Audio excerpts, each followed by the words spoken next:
Η σφραγίδα του Αντιχρίστου θα είναι η τελευταία τελεία στη δική μας επιλογή.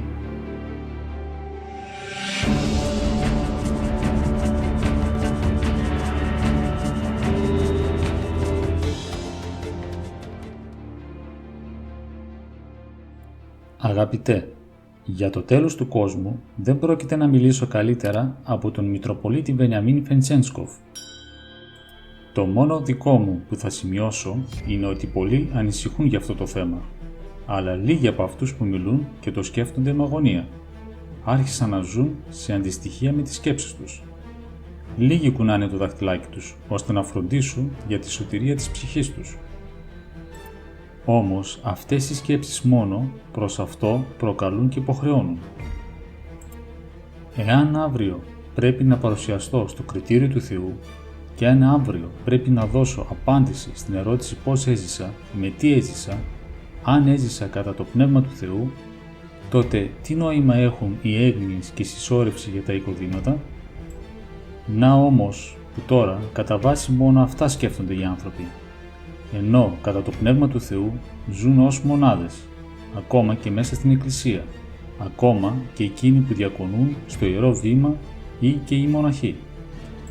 Κοιτάξτε μέσα σας. Άραγε, ο φόβος του Θεού καθοδηγεί τις σκέψεις μας ή τις πράξεις μας? Άραγε, είναι η αγάπη προς το Θεό η βάση της ύπαρξής μας? Να, αγαπητέ, αυτή η σφραγίδα που μας βάζει καθημερινά ο τρόπος της ζωής μας, που βάζουμε εμείς οι ίδιοι στον εαυτό μας, στην ψυχή μας, την καρδιά μας και το νου μας, αυτή είναι που κάνει το χρόνο έλευσης του Αντιχρίστου να πλησιάζει ή να απομακρύνεται.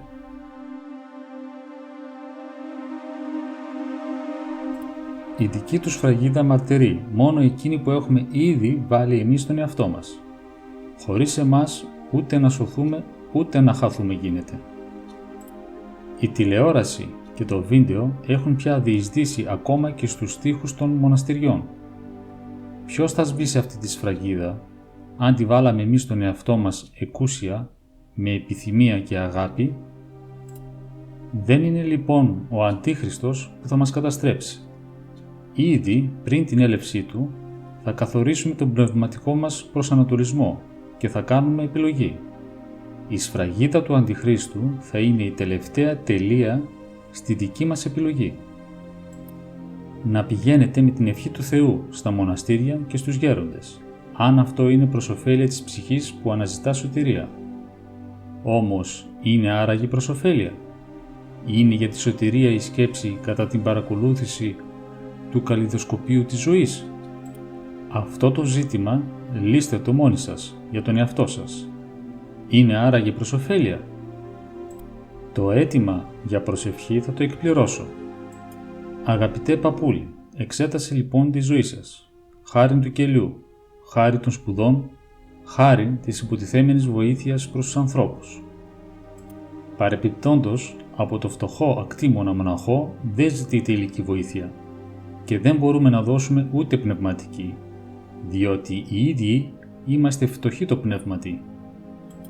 Μη χάσουμε αυτό χάρη το οποίο φορέσαμε το κουκούλι και το μανδύα. Συγχώραμε για την τόσο λυπηρή επιστολή. Μη χάνεις το Κύριο και μη ξεχνάς τις υποσχέσεις που έδωσες στον Θεό. Δεν είναι ο Αντίχριστος που θα μας καταστρέψει. Επιστολές του γέροντα Ιωάννη της Μονής στο Σπηλαίον Ψκόφ. Παλεύοντας για την Ορθόδοξη πίστη. Σελίδες 59 έως 61.